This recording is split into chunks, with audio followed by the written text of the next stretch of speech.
도서 강의 이제 세 번째입니다. 책망 이후의 사랑에 대해서 말씀을 나누겠습니다. 책망의 목적은 상처가 아니라 회복이다 하는 것입니다. 오늘 여러분들에게 이제 한 가지 질문을 드리고서 시작을 해볼까 합니다. 교회에 나오면서 지금까지 나는 한 번도 상처를 받은 적이 없다. 그런 분 계실까요?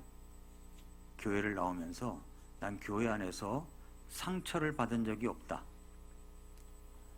그런 분들 계시면 참 대단하고 훌륭한 사람들이라고 생각합니다. 그런데 어떤 분들은 상처를 받아요. 사실 상처가 있고요. 저도 처음에 구원받고 교회를 나가는데 선배들로부터 엄청난 상처를 받았어요. 이 선배들이 군기 잡는다고 집합시켜가지고서 막 엎드려 뻗쳐시키고 막 교회 안에서 그러는 거예요. 그래서 제가 이제 목사님한테 신고를 했죠. 그런 선배가 있다 그랬더니 그럴 리가 없다는 거예요. 목사들은 좀 조심해야 됩니다. 좀 넓은 안목을 갖고 이야기를 귀를 기울여야 되는데 그렇지 못하다는 거죠. 엄청난 상처가 됐어요. 어떻게 교회 안에서 이 선배가 후배들을 잡을 수가 있나 하는 그 생각이 참 많이 났습니다. 여러분, 교회 다니면서 참 상처를 가진 사람들이 꽤 있습니다.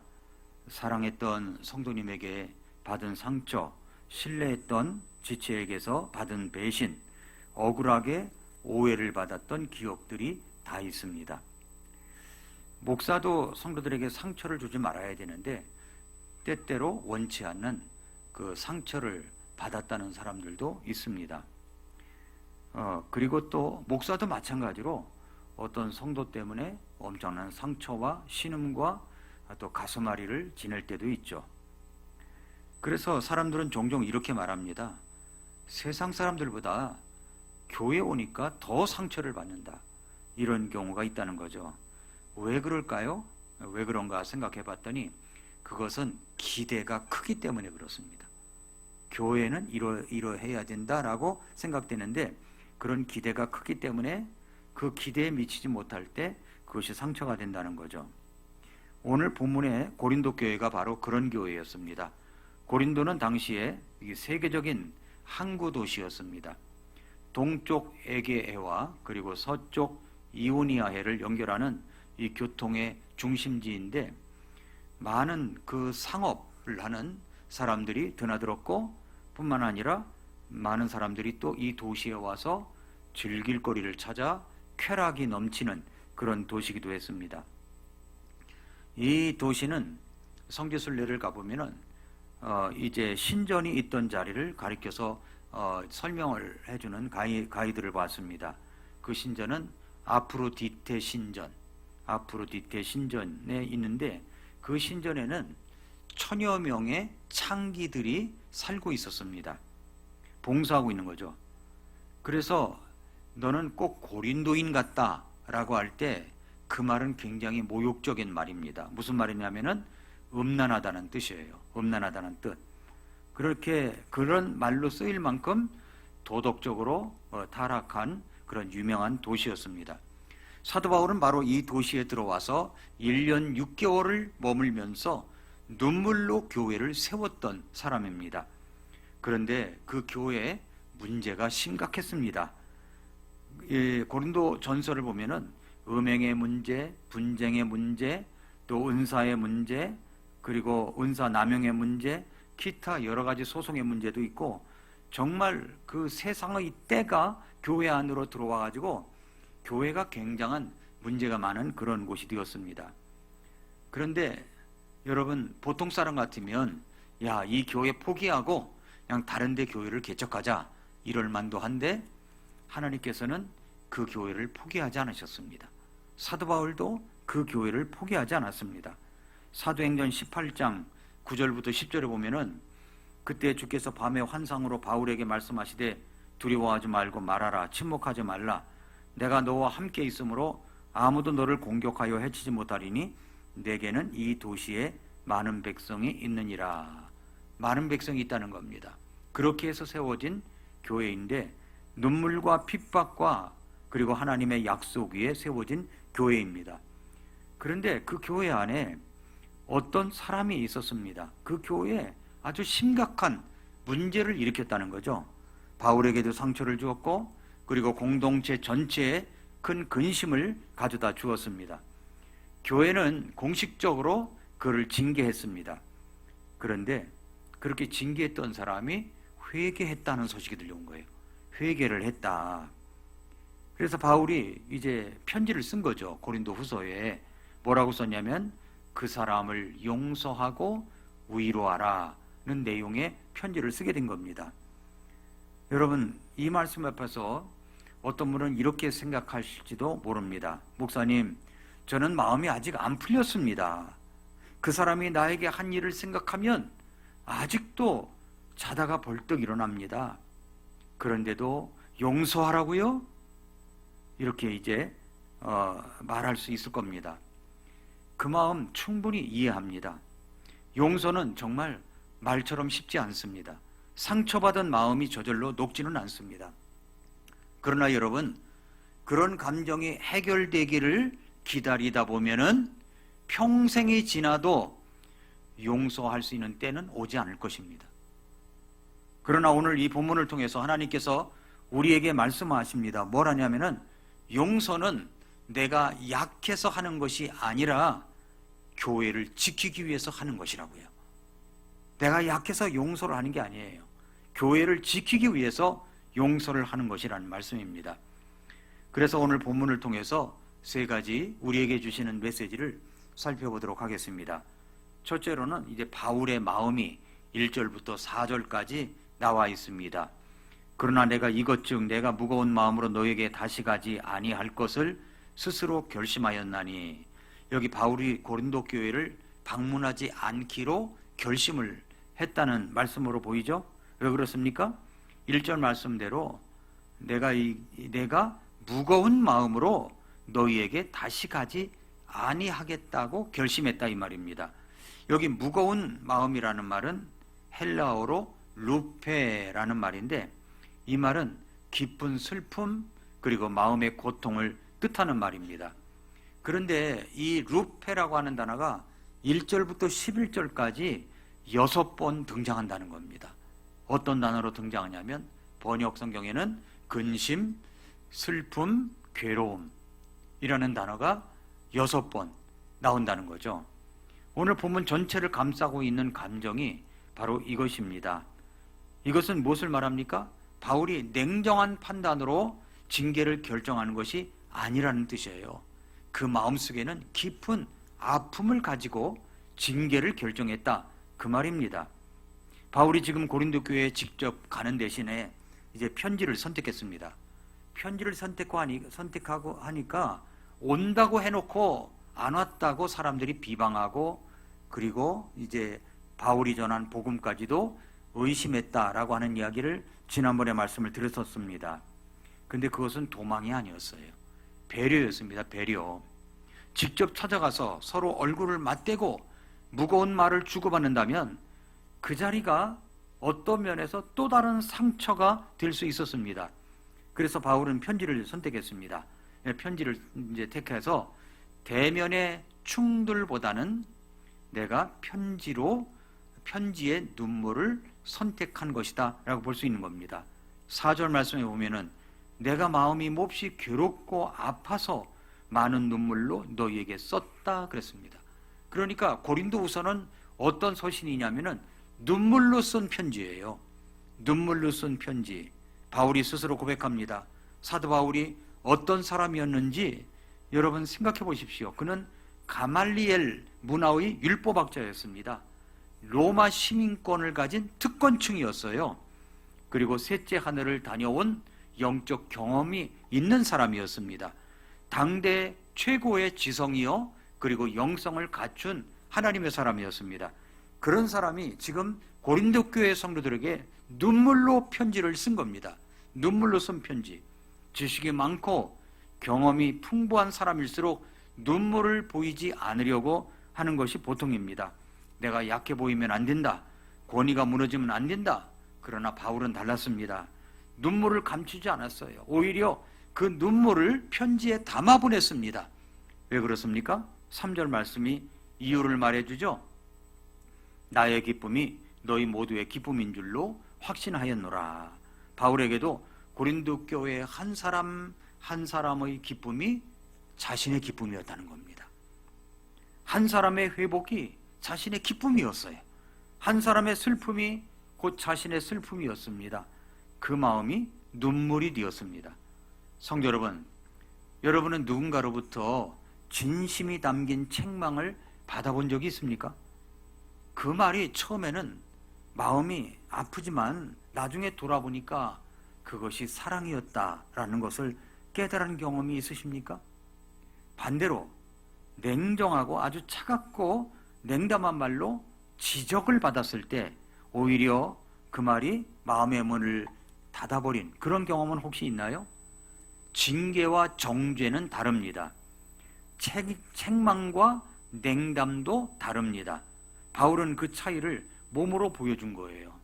그는 눈물로 편지를 썼습니다. 그 눈물이 증거입니다. 사랑의 증거예요. 우리가 누군가의 잘못을 바로잡으려 할 때 우리 마음속에 무엇이 있어야 됩니까? 그 사람이 회복되기를 바라는 마음이 있어야 합니다. 그 사람이 주님 앞에 돌아오기를 바라는 마음이 있어야 됩니다. 그 마음이 없다면 그것은 사랑이 아니라 심판인 것이 되어버리는 거죠. 여기서 우리는 중요한 것을 배우죠. 엄한 말, 아프게 하는 말, 때로는 징계의 말이 냉담한 마음에서 나올 수 있습니다. 뭐 그러기에 그렇지, 내가 그럴 줄 알았어, 저 사람은 원래 저래, 이런 마음이 담긴 말은 징계가 아니죠. 정죄죠. 정죄. 그런 정죄는 사람을 부숴버리는 겁니다. 그러나 바울의 징계는 달랐어요. 눈물에서 나온 징계였다는 거예요. 눈물에서 나온 징계, 사랑에서 비롯된 아픔이었습니다. 잠언 27장 6절에 친구가 주는 상처는 믿음직하나 원수의 입맞춤은 속임수가 가득하니라. 여러분, 친구가 주는 상처가 있습니다. 그것은 믿음직스럽다는 거예요. 그러나 원수가 와서는 입맞춤을 합니다. 아양을 떱니다. 딸랑딸랑을 해요. 그것은 속임수가 가득한 모습이라는 거죠. 정말로 그 사람을 사랑하는 자만이 아프게 하는 말을 할 수가 있는 거예요. 무관심한 사람은 굳이 상처를 주면서까지 바로 잡으려 하지 않습니다. 갈라디아서 6장 1절에 그랬죠. 형제들아, 만일 어떤 사람이 잘못에 빠지거든 영적인 너희는 온유의 영으로 그러한 자를 바로잡아주고 너 자신을 주의 깊게 살펴보아 너도 시험에 들지 않게 하라. 온유한 영으로 그러한 자를 바로잡으라는 거죠. 그것이 바울이 보여준 방식이었습니다. 그래서 4절 마지막을 보면 내가 너희에게 더욱 넘치게 베푸는 사랑을 너희가 알게 하려 함이었노라. 이것이 바울의 진심이었습니다.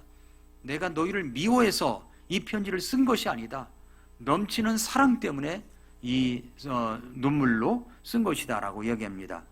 징계는 사랑의 반대가 아닙니다. 징계도 사랑의 한 형태가 될 수 있다는 것입니다. 다만 그 뒤에 무엇이 오느냐가 문제죠. 눈물 없는 징계는 사람을 부수고 사랑 없는 책망은 관계를 끊습니다. 그러나 눈물 있는 징계, 회복을 바라는 마음을 담아서 하는 징계는 사람을 세울 수가 있다는 겁니다. 바울은 이 눈물의 편지를 보낸 뒤에 이제 다음 단계를 말합니다. 교회는 이제 어떻게 해야 되느냐 하는 것입니다.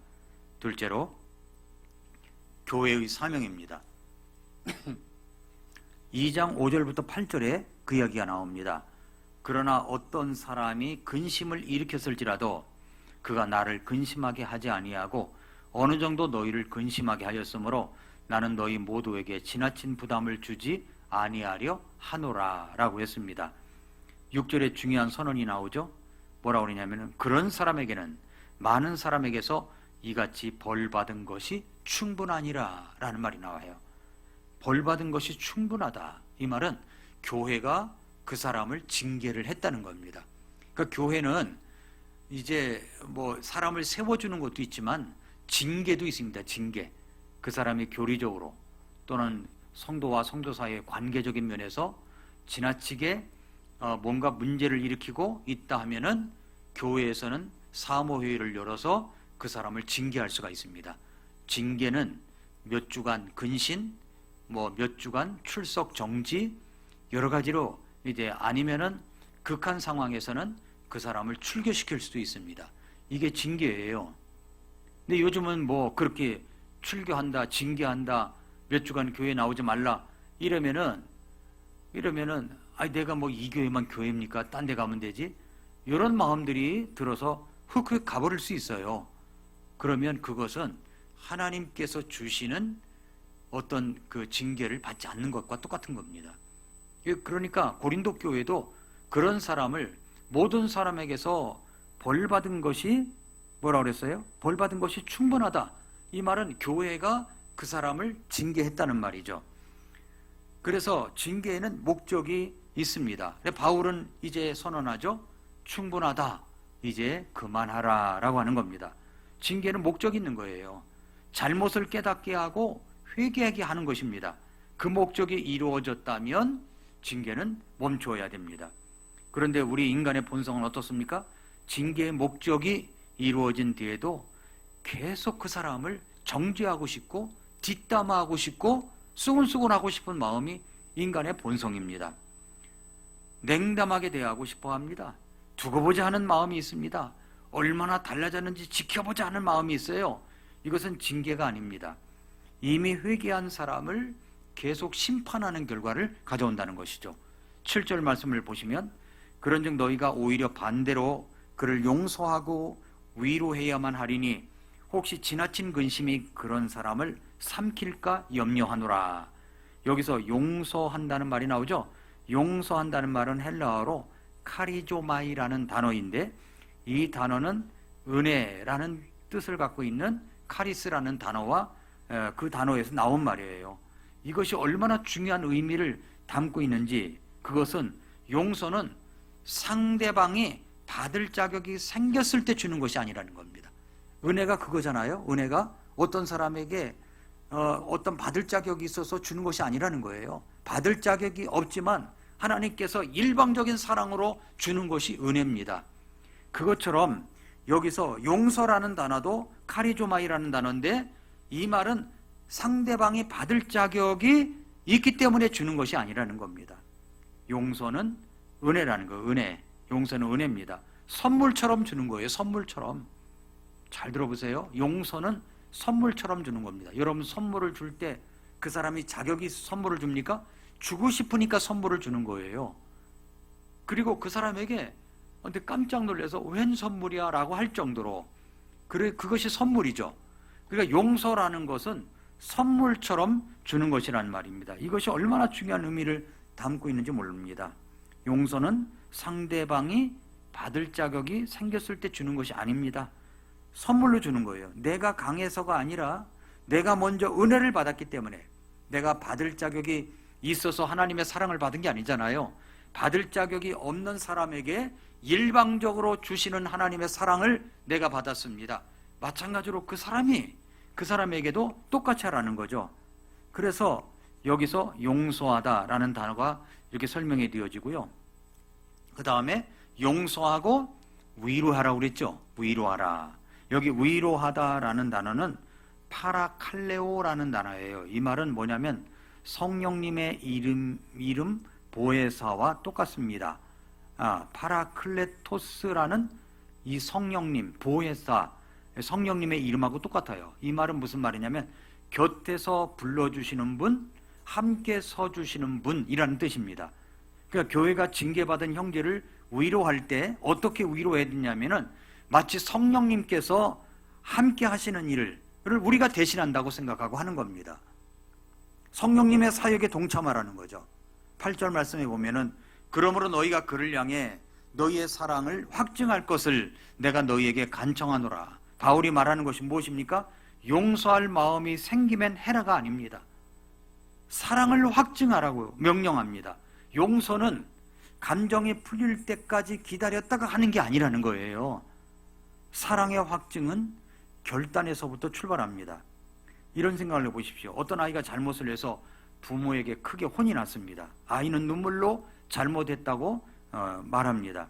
그런데 징계 이후에도 맨날 그 아이를 갖다가 용서했다고 하면서도 맨날 째려보고 등짝 맨날 두들기면서 아주라 싸늘한 눈으로 앞으로 더 조심해야 돼. 앞으로 넌 더 조심해야 돼. 만날 때마다 그런다면 그 아이는 아마 상처를 엄청나게 받고 씻을 수 없는 그런 마음이 될 겁니다. 부모가 용서를 해놓고 만날 때마다 째려보고 등짝을 갈긴다면 그게 용서입니까? 용서가 아니죠. 그건 용서가 아니라는 겁니다. 그럴 때 이 아이는 자책에 빠지는 거죠. 나는 버림받은 자식이구나. 나는 어디서 주워왔구나. 입양했나 보구나. 이렇게 생각을 하게 될 것입니다. 위축된다는 거죠. 7절에서 바울이 정확히 이 위험을 경고하고 있습니다. 그런즉 너희가 오히려 반대로 그를 용서하고 위로해야만 하리니, 용서와 위로란 단어를 설명했죠. 혹시 지나친 근심이 그런 사람을 삼킬까 염려하노라 그랬습니다. 징계받은 사람이 회개까지 했는데 공동체에서 여전히 냉랭하다면 그는 지나친 근심 속으로 빠집니다. 회개의 눈물이 절망의 눈물이 될 수 있다는 겁니다. 그래서 교회는 징계로 끝나는 곳이 아닙니다. 교회는 위로와 용서와 위로하는 곳이라는 겁니다. 징계도 있지만 위로와 용서가 있는 곳이 바로 교회라고 하는 것입니다. 이것이 세상과 교회의 차이입니다. 세상은 잘못한 사람을 끝까지 기억합니다. 막 SNS에 기록합니다. 두고두고 꺼냈습니다. 그러나 교회는 용서하고 회복시켜줍니다. 그래서 주님은 내 죄를 저 깊은 바다에 던지셨다고 하고 동이서에서 먼 것 같이 그렇게 옮기셨다고 했습니다. 용서는 바로 그런 겁니다. 자, 그렇다면 이것이 어떻게 가능합니까? 세 번째로 영적 경고가 있습니다. 용서하지 않는 교회는 사탄의 표적이 된다는 겁니다. 2장 9절부터 11절을 보면 그 이야기가 나와요. 9절, 너희가 모든 일에 순종하는지 너희의 증거를 알기 위해 내가 또한 이런 목적으로 썼노라. 11절의 핵심 단어가 나와요. 이것은 사탄이 우리를 이용하지 못하게 하려 함이라. 우리는 그의 계략들에 대해 무지하지 아니하노라. 여기서 계략이라는 말이죠. 계략, 사탄의 계략이 나오는. 계략이라는 것은 마음의 계획을 뜻합니다. 사탄은 전략적으로 우리를 무너뜨릴 그 마음의 계획을 세웠어요. 그것을 계략이라고 하죠. 계략. 충동적으로 움직이는 것이 아니에요. 사탄은 치밀하게 계산하고 가장 효과적인 방법을 찾아 공격하려고 합니다. 그런데 사탄이 교회를 무너뜨리는 방법이 무엇입니까? 외부의 핍박이나 박해만이 아니에요. 사탄이 즐겨 쓰는 방법은 내부의 분열입니다. 내부의 분열.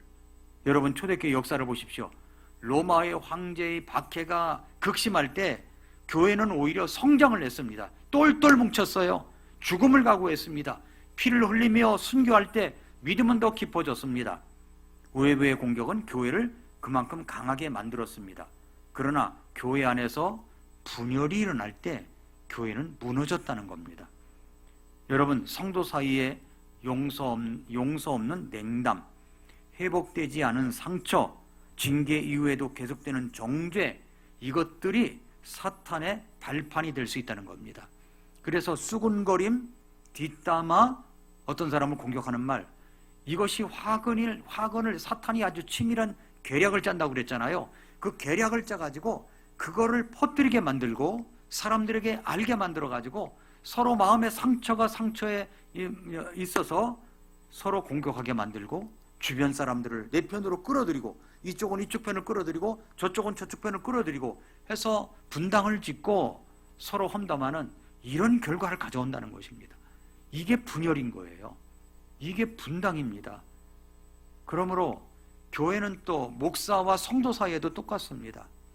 목사와 성도 사이에도 분열을 일으키는 것이 뭐냐면 그것은 그 설교의 어떤 핵심 메시지를 놓치고 어떤 부수적인 것을 잡아가지고 자기 마음대로 해석해서 사람들에게 이야기를 하고 그리고 자기 생각을 보태서 이야기하고 잃어버리면 이것이 교회의 분열이 된다는 것입니다. 사탄은 그걸 노립니다. 사탄은 그걸 누려서 교회를 혼란스럽게 만든다는 것이죠. 저는 여러분에게 말씀을 가르칠 때 뭐든지 성경에 입각한 말씀으로 여러분에게 가르치려고 노력을 합니다.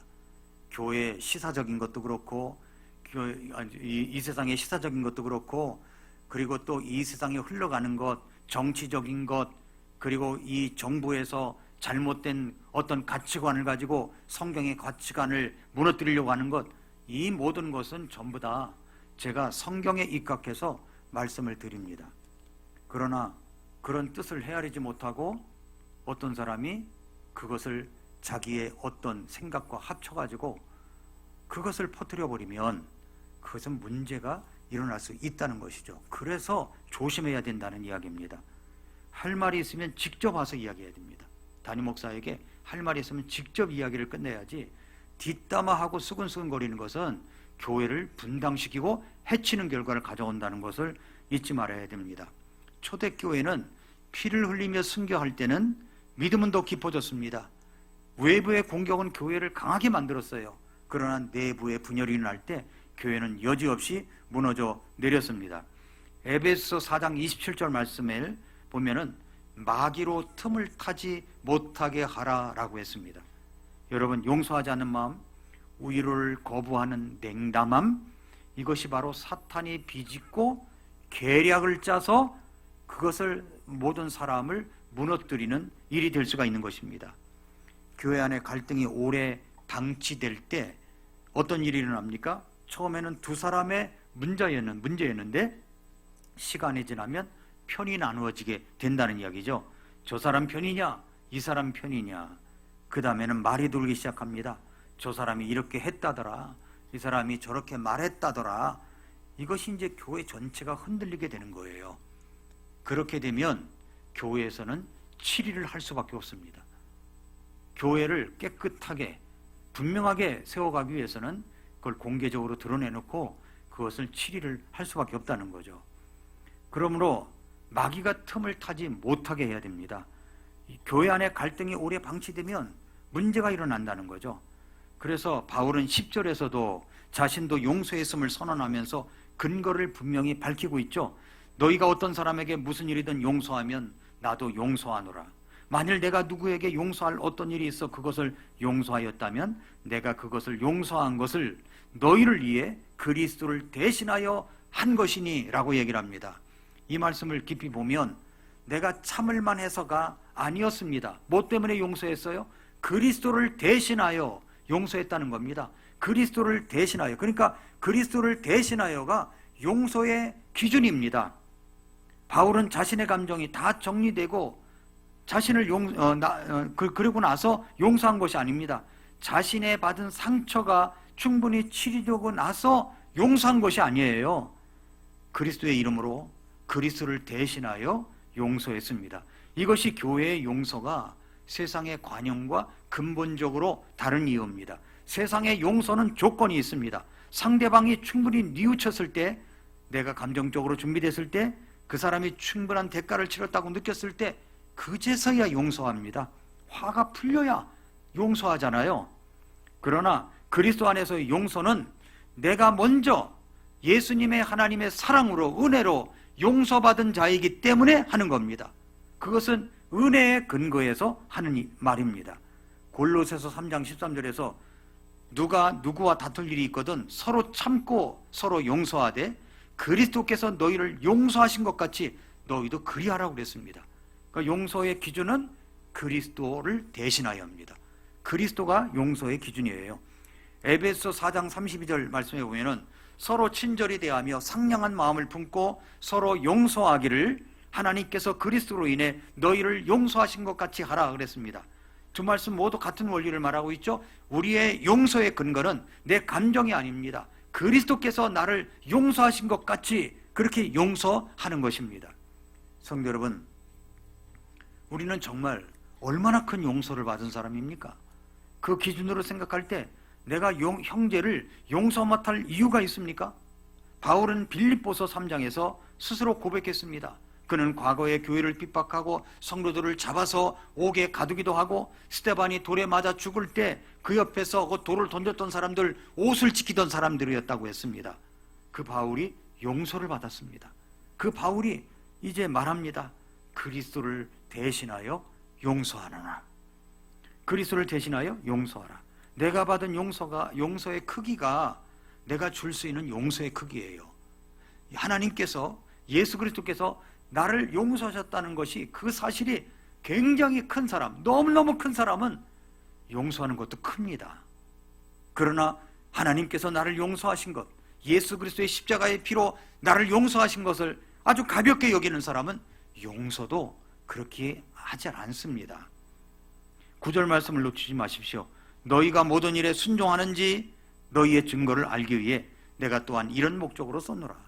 바울은 고린도 교회가 용서와 위로로 그 사람을 받아들이는 것을 순종의 증거라고 말합니다. 용서는 선택이 아닙니다. 순종이에요. 순종. 말씀에 대한 응답입니다.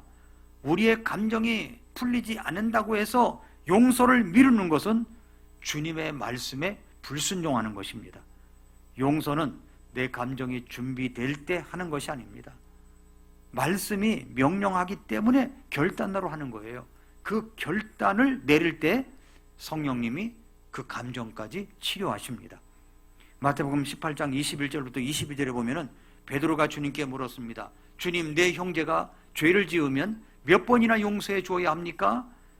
그렇게 말했어요. 7번까지 해야 됩니까? 7번도 대단한 거죠. 그러자 예수님께서 말씀하셨죠. 7번까지가 아니라 70번씩 7번까지 하라. 네. 이 말은 무엇입니까? 끝없이 용서하라는 말이에요. 그것이 주님이 우리에게 명령하는 용서입니다. 사탄은 우리가 용서하지 못하도록 그 상처를 계속 들추어냅니다. 비 오는 날이면 그 사람이 생각나고, 옛날 일을 생각하고, 꼭 어떤 일이 있으면 꼭 그 사람이 생각나지 않습니까? 저도 새벽에 깨면 생각나는 사람이 있어요. 없는 게 아니에요. 참, 그러면은 마음에 쓴뿌리, 뭔가 쓴 약을 먹은 것처럼 이게 쭉 내려가는 느낌 있지 않습니까?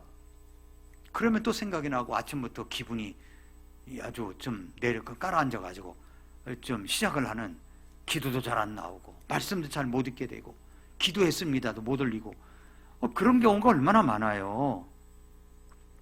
그런데 용서한다고 해도 사탄이 이제 옆에 속썩이는 거예요. 야, 용서한다고 해도 마음이 안 풀리잖아. 너 용서한다고 해서 마음이 풀려? 안 풀리잖아. 이렇게 와서 이제 속삭인다는 겁니다. 그러니까 바울이 뭐라고 말을 해요? 우리는 그의 계략들에 대해 무지하지 아니하노라. 사탄의 계략, 아주 작전을 짜서 움직이는 것, 무지하지 않다는 거예요. 다 안다는 이야기입니다. 사탄이 그렇게 역사합니다. 예. 그래서 우리는 알아야 돼요. 용서하지 못하게 막는 것이 누구입니까? 두 대상이 있어요. 하나는 마귀 사탄이고 또 하나는 내 자신입니다. 내 자신이에요. 분열을 조장하는 것이 누구의 전략인지, 그 상처를 계속 들춰내는 것이 누구의 계략인지를 알아야 됩니다. 용서는 단순한 감정의 문제가 아닙니다. 용서는 영적 전쟁입니다. 영적 전쟁. 용서는 사탄의 계략을 무너뜨리는 영적 무기입니다. 용서할 때 사탄이 들어올 틈이 없어지는 거예요. 마귀 사탄이 강동 성서침례교회 가락동으로 이전해서 똘똘 뭉쳐가지고 교회도 잘 나고 그러니까 마귀 사탄이 또 이제 계략을 짜가지고 용서의 문제, 그 용서하지 못하게 만들고 계략을 짜서 이제 막 공격하려고 합니다. 그런데 서로 용서를 해요. 만나서 손잡고 미안하다고 하고 올싸안고 기도하고 같이 눈물을 흘리고 이런 일이 막 벌어져요. 사탄이 절대 넘볼 수 없는 교회가 되는 것입니다. 용서는 사탄의 계략을 무너뜨리는 무기입니다. 무기. 용서할 때 사탄이 들어올 틈이 없어지는 겁니다. 용서할 때 교회가 하나가 되는 겁니다. 용서할 때 그리스도의 몸이 온전해지는 겁니다. 성도 여러분, 오늘 고린도후서 2장 1절부터 11절까지를 통해서 하나님께서 우리에게 세 가지를 말씀하셨어요. 첫째는 징계는 눈물의 사랑에서 나와야 된다라는 것을 말씀을 하셨습니다. 둘째로 교회는 징계를 끝내지 말고 두 가지로 완성해야 된다고 그랬죠. 무엇입니까? 용서와 위로입니다. 용서하고 위로하는 것, 벌 받은 것이 충분하다는 거예요. 이제 그 사람을 용서하고 위로함으로써 회복시켜 주어야 됩니다. 징계로 끝내는 교회가 아니라 용서와 위로로 완성하는 교회가 되어야 됩니다. 그리고 용서하지 않는 교회는 사탄의 표적이 된다는 것을 잊지 말아야 됩니다. 용서는 내 감정의 근거에서 용서하는 것이 아니라 그리스도의 사랑의 근거에서 용서하는 겁니다. 용서의 기준은 예수 그리스도의 사랑입니다. 오늘 이 말씀을 들으면서 혹시 마음속에 용서하지 못한 이름이 그 새벽마다 생각나는 분이 있습니까? 예, 비가 오면 또 생각나고 그렇습니까? 그 사람을 생각하면 여전히 가슴이 답답하고 억울한 마음이 남아 있습니까? 용서가 쉽다고 말하지 않겠습니다. 용서는 어려워요. 내 힘으로 되지 않을 수 있습니다.